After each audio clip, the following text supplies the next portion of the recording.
Well, I said, tell me your schedule. And they'll go, well, I go to work and I work 9 to 5 and I come home, I'm exhausted. And so, when am I going to start a business? I said, well, what about the other 8-hour shift? Because that's what I did, right? I had to be able to work from 8 to 5 in a normal job. And then I started working as a janitor because I worked my own hours in the middle of the night. But I worked 8 to 5 and literally I'd come home, I'd get a bite to eat, and then I'd start my work at 6 p.m., 6:30 p.m. And I go from 6:30 to 2 a.m. And I'd get another 7-8 hours in. And that's how I built everything in the beginning. That's honestly what's required. And to not do that is to cheat yourself. Because in the end, what we get will never make us happy. I don't care how many stars on your chart, how many Academy Awards, how much money you make. What makes us happy is progress. Progress equals happiness. If you're not growing, you're dying inside. Getting things is not going to make you happy. That's good news in a tough economy. It's a good reminder. It doesn't matter what you get. Doesn't matter whether it be money or opportunity. All those things might excite you for the moment. Even a relationship, as magnificent it may be, might be exciting for a while. But if you don't keep growing, that relationship isn't going to stay exciting. So the secret to real happiness is progress. Progress equals happiness. And if we can make progress on a regular basis, we feel alive. And that's why at the beginning of the year, we get this thing like, okay, I can have this fresh start. I could really do what my soul desires. I could expand. I could grow. I could improve. I could change. Or maybe better than change, I could progress. See, think about that. Progress is an aliveness to it, doesn't it? You don't have to work at changing. People say all the time now, well, I'm working on changing. Don't worry about it. You don't have to work on changing. Change is automatic. Your body's going to change whether you want it or not as the years go by. And no matter how hard you work, there's going to be some changes going on there. The economy is going to change no matter what you want it to do. The weather is going to change. Relationships are going to change.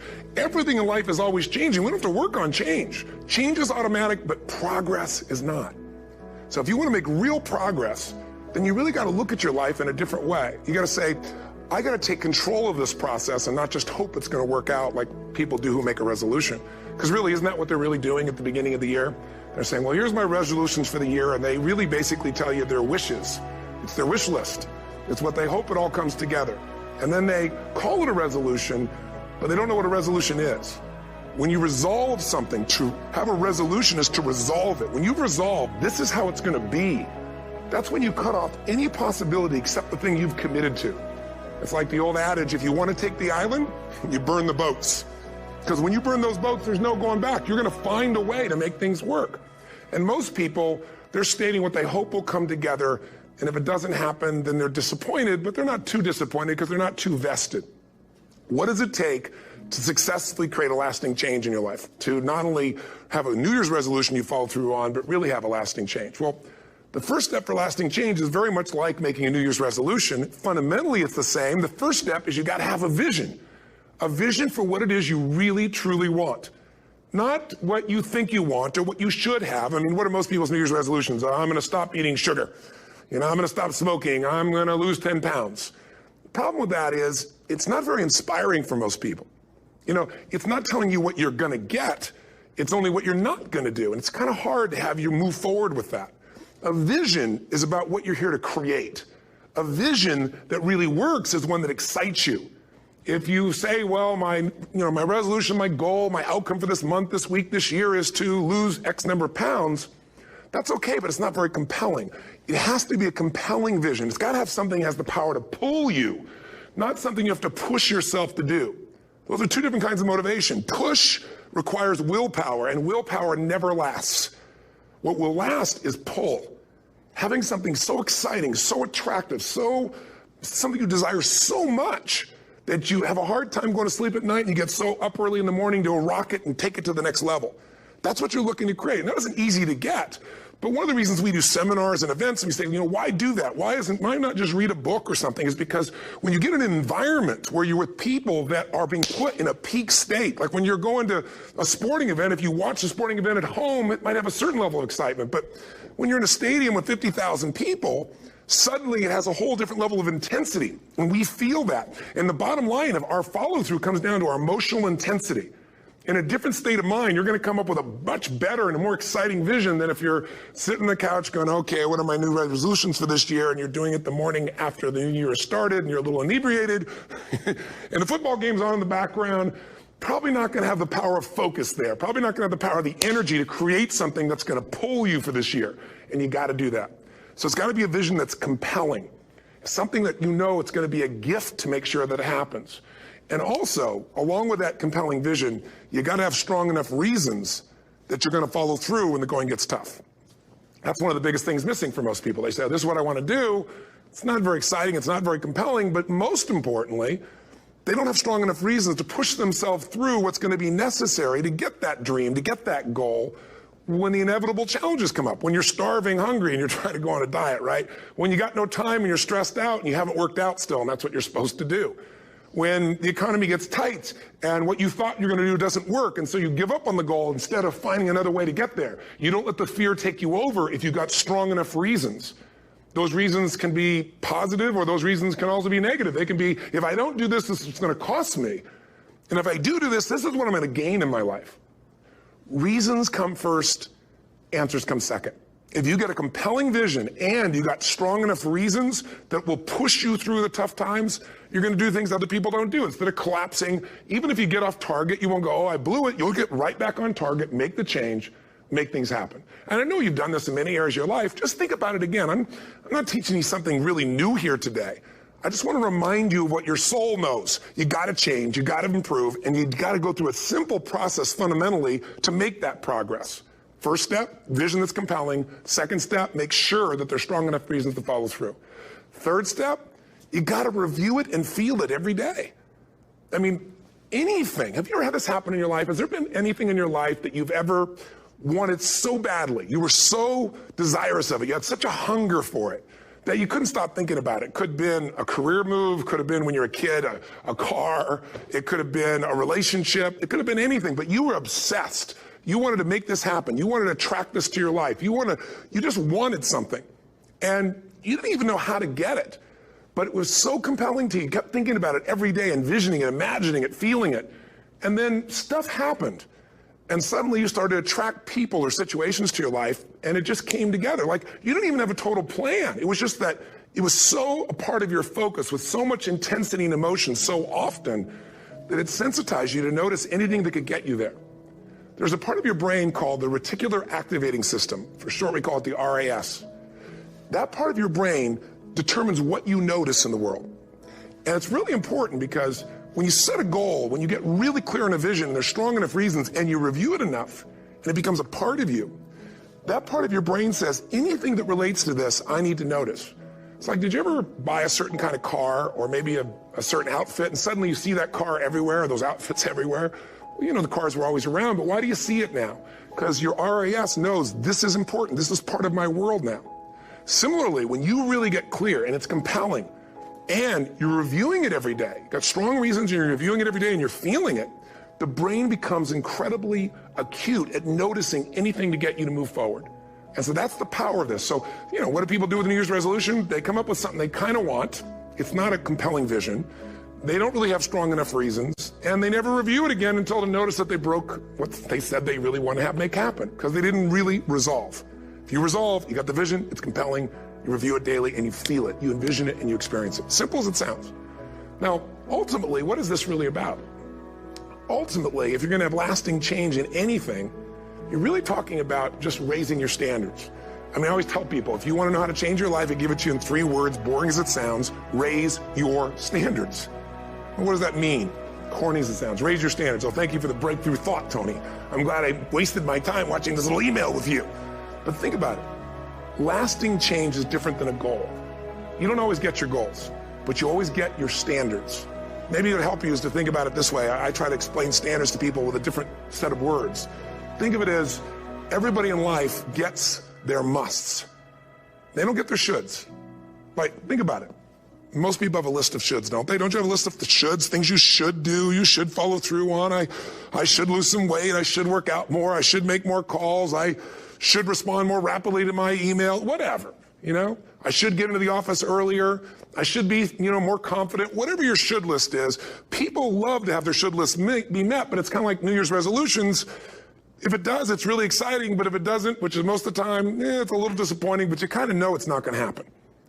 But when you decide something is a must for you, an absolute must, when you cut off any possible, you say, I'm going to find the way or I'm going to make the way.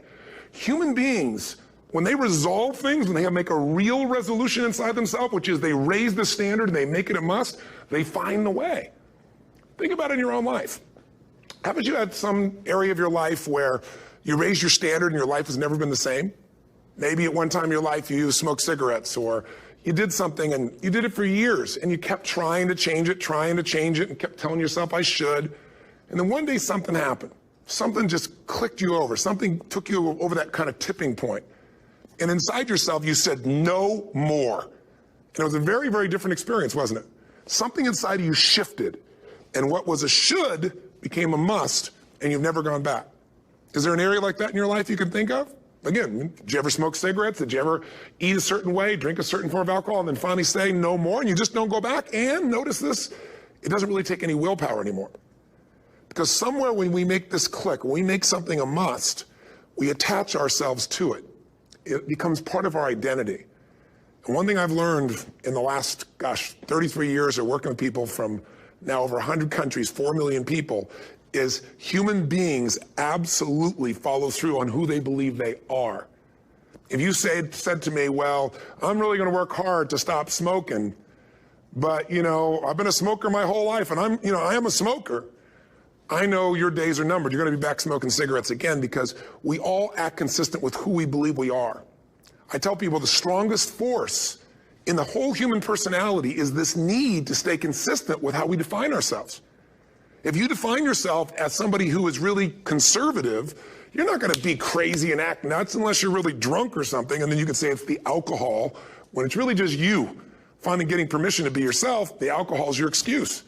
If you're a really crazy person, you act crazy, outrageous, playful. You don't act conservative because that's not who you are.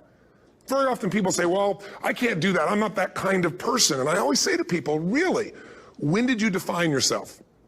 I mean, really, how many years ago did you come up with what you could and couldn't do in your life? How many years ago?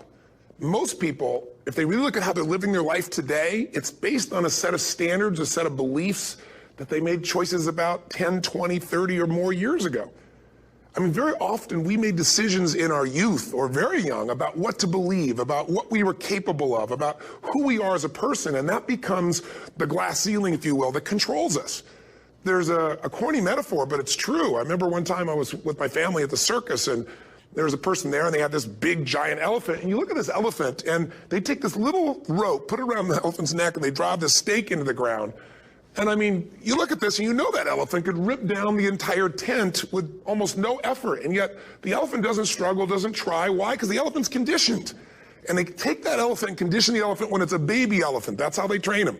When it's a little baby elephant and it doesn't have the power yet, they put a big rope around it and they drive this huge stake in the ground, and the elephant fights and fights and fights. And one day, finally, that elephant decides, I'm not capable of pulling this out. And once that becomes the definition of an identity of anyone, an elephant in this case, they don't even try anymore. It's just who I am, that's how it is, that's just the way it is in my life. I'd like to ask you to take a look at any place you've got a limitation and ask yourself, when did I decide to accept that limitation? And you may not even see it as a limitation. You might see it as just that's who I am. But so often in our lives, we've adapted to be a certain way so that we don't fail or so that people will like us or respect us, but it's not necessarily who we are. Joy comes when you're spontaneous. It's really hard to be truly happy when you're not being yourself. And most of us have no clue who we are. And so a big part of my work, if you've ever been to an event, is to get people to do things spontaneously without thinking, because that's when the real you shows up. That's when the energy comes alive. And when you do that, when you start to connect to your true nature, suddenly there's energy available for you to set a higher standard for what you want in your life. That's what this is really all about. And when I talk about standards, when I talk about, shoulds versus musts, think about your own life. I know there have been areas in your life where some point in time you just shifted and you raised the standard and your life changed. Because whatever people have their identity attached to, they live. We live who we believe we are. That's just how it works. It's just kind of like, I'll give you an example. Look at your physical body. Your physical body today is an absolute reflection of only one thing, not your goals, not your desires, but your standards. The identity you have for yourself. If your standard is you're an athlete, then there's a certain amount of strength, a muscle tone, and energy that's available in your body on a regular basis because that's who you are. And so you do whatever's necessary to maintain that identity. Again, the strongest force in the human personality is this need to stay consistent with how we define ourselves. Because if you don't know who you are, you wouldn't know how to act. Once you lock in on that identity, your brain finds a way to keep you there. If you say, man, I'm overweight, I've always been overweight, I'm big boned, and that's the story you got, then you're gonna always find a way to get back there. That's your settling point. That's your identity. That's where things lock in. If you see somebody who's in really great shape, you ask them, do you work out? You know the answer. Yes. How often? And they'll tell you 3 times, 4 times, 5 times a week, whatever. In a seminar, I'll ask people, who here works out at least 5 days a week? And I'm stand up. And you look around that room, and you know that they work out 5 times a week because you can see their body. You don't just get a result without some kind of action, without some form of ritual. Ritual meaning actions you do consistently. Now, do you think those people that are out there working out 5 days a week, do they have more time than you do? Or I have, or anybody else? Of course not. Is their life less busy? Of course not. It's just a must for them. They must work out that way, and they've made that turn and their life's changed. So I'm not saying you have to work out 5 days a week. I'm just saying whatever you really want, wants don't get met consistently. Standards do. Whatever you identify, this is who I am. And so it's not so much about changing your identity as there's expanding it. Deciding that, instead of your goal is to lose 10 pounds, which is not compelling, what if your vision was to get back to my fighting weight? This year, this month, this next 90 days, I'm going to transform my body. I'm going to take on a new challenge. I'm going to find some technique or strategy, there's a million of them, that can reframe myself where I want to feel younger, stronger, more vibrant than ever before. Here's my reasons. Because I want the energy to really make my life work. Because it's tough out there and I want to be stronger than I've ever been before. I want to go in front of the mirror and if I'm naked, not, want to laugh. I want to look there and take a good look and go, yeah, I'm proud of whatever I see there. Whatever it takes, something's going to make you laugh, smile, something that's going to tease yourself, but something's going to move you to another level. If you identify yourself in a new way and you own that every day, and that becomes the standard of how you live, you'll find the way to make that standard real. Money's the same way. Think about it. It doesn't matter what's happening, quote unquote, in the marketplace. People that make money find a way to make money no matter what, don't they? I mean, most people's standard is to pay their bills. So that's what most people find a way to do, even when economic times get tough. Most people, if that's their absolute standard, they find a way. Some people's standard is pay their bills most of the time. And so most of the time they do. Some people's standard is not just to pay their bills, but to take care of their family and maybe even some of their friends. And they find a way. In fact, some people may be in a family where they don't have enough money. They barely have money to pay their bills. They work their guts out. And then somebody, their mother, their father, somebody else, their sister gets ill, and there's not enough money to take care of it. Nobody else has money in the family. They don't either, but they find a way to get that money to take care of their mother or father, don't they? And pay their bills. They never could do it before. Why? The situation made them raise their own standard. And not everybody does that. Somebody else in the family might have money and still not take care of their mother. It all comes down to the inner game, my friends. Changing your life is a change in the inner game. The outside world you can't control, but you have absolute control over this one if you learn the dynamics of what shapes you. And identity is one of those simple, clear, fundamental basics that if you start to shift it, everything else will shift in your life as well. Some people, by the way, have to have more than enough money to do what they want, when they want, where they want, with whomever they want, contribute the way they want. And if that's their must, they find a way. I know that sounds overly simplistic, but it's true. Somebody once said you could take all the money in the world out of the hands of everybody, out of all the wealthy people in the world who are really successful, give it to other people. It wouldn't take too long. Those people would have it back in their hands. It's not because they're manipulative. It's because they have a standard. Some are manipulative, don't get me wrong, but they got a standard of what they're going to find a way to make happen. I'm just simply saying to you, take those 3 magic words and live them. Raise your standard. And if you really want to do it, then I'll tell you the most important secret. Have you ever done this? Have you ever told yourself you're raising your standard? Okay, I'm going to go make this happen. I'm going to go make this much money. I'm going to transform my kids. I'm going to create the ultimate relationship in my life. I'm going to transform my body, whatever it is. And then you don't have strong enough reasons and you don't use it. You don't follow through. It's because you didn't back up your standards with what makes those standards real, and that's rituals. Rituals are where the power is. whenever we do our Robbins results coaching, and we say Robbins equals results, the way we get results with people, it's the same way if you listen to my Ultimate Edge program, or back in the old days, Personal Power, or if you went to one of my seminars. You know what I do is I take these huge challenges you got and we break them down into little bite-sized steps. Little things you do each day that after you do them, you get so much momentum that it's easy to succeed. You're not overwhelmed. You have these victory day after day after day on little things. If you went to Ultimate Edge, I'm sure you learned about the hour of power, or the 15 minutes to be able to be fulfilled, or 30 minutes to thrive, where you literally just condition your body and emotion with a couple little rituals. So it doesn't matter what's going on in your world. You feel that strength, and it's not fake. It's not some pump up. It's coming from inside you, and it works. Rituals define us. See, all the results in your life are coming from your rituals. They start with a standard and then have rituals that follow it up. Like, for example, if you are where you want to be physically, you have very different rituals than if you're not where you want to be physically. If you're overweight, you and I both know you got a different ritual than if you're physically fit. Completely different.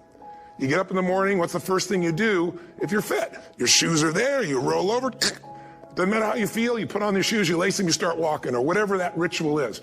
If you're overweight, you roll over and you have a very different ritual. You might roll over several times to turn the alarm clock off. You go in and get your mocha, smocha, whatever, special coffee. You stop by at Starbucks, whatever the case may be. You have your nice sugar muffin. It's supposed to be really nice for you. Whatever you do, it's a different ritual. If you have a great, passionate relationship, you have very different rituals in how you come home than if you have a lousy relationship. When you come home and the first thing you do is you're tweeting somebody, or you're emailing, or flipping on the news, or you don't even come home. And what are the rituals?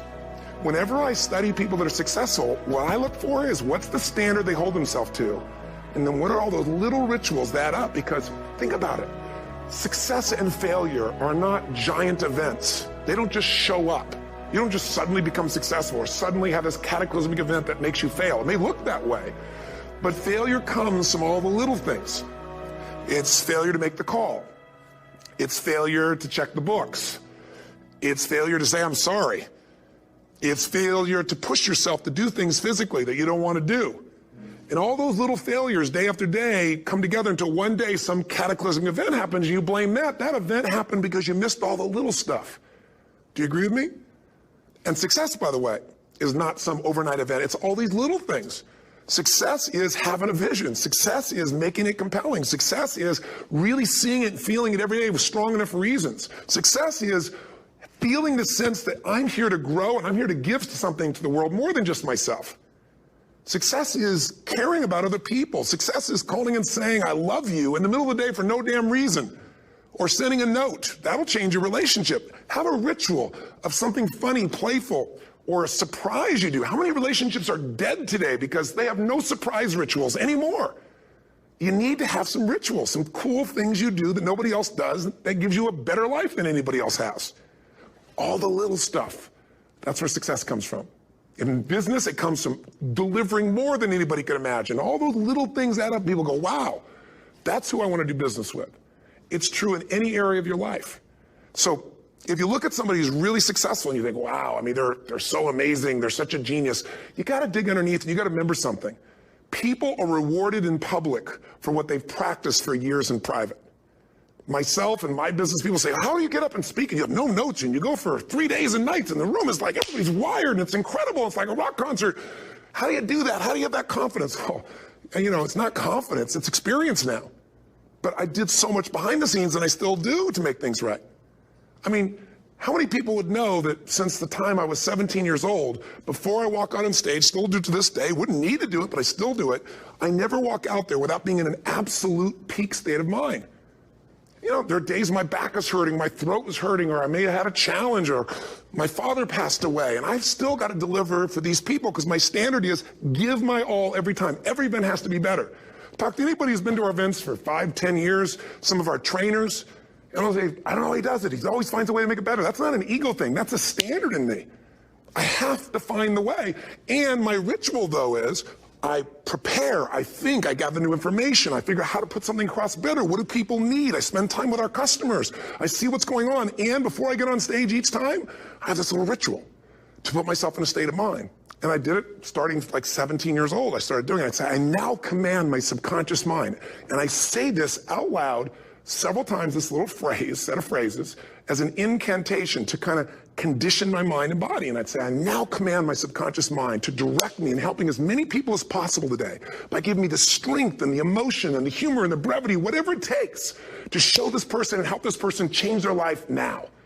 And I started that with a person when I worked with people one-on-one, and I would do that for 45 minutes driving in my Volkswagen to go serve and coach somebody for the first time.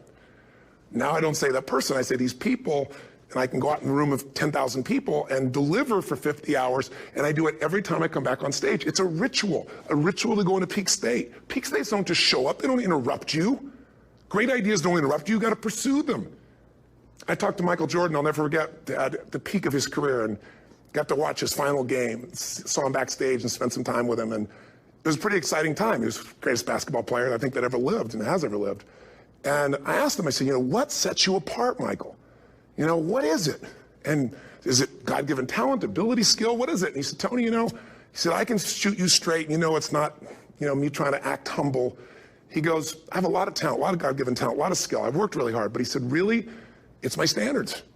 He said, every day I demand more from myself than anybody else could humanly expect. I'm not competing with somebody else. I'm competing with what I'm capable of. Magic formula. Because most of us lower our standards. Why?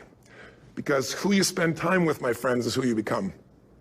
One of the biggest reasons I started going to seminars when I was like 17 is I had nobody around me as a great role model. I could read about somebody, but being around people, being in that environment was very different. Finding a way to go to work with someone who lived that standard of life was very different.